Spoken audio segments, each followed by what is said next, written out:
మనసులో భయాలన్నీ మరిచిపో, మగతలో మరో లోకం తెరుచుకో, కలలతో ఉషా తీరం వెతుకుతూ నిదలతో నిశారాణి నడిచిపో.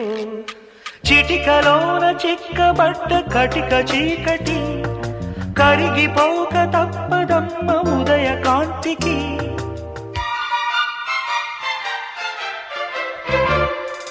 జామురాతిరి జాబిలమ్మ జోల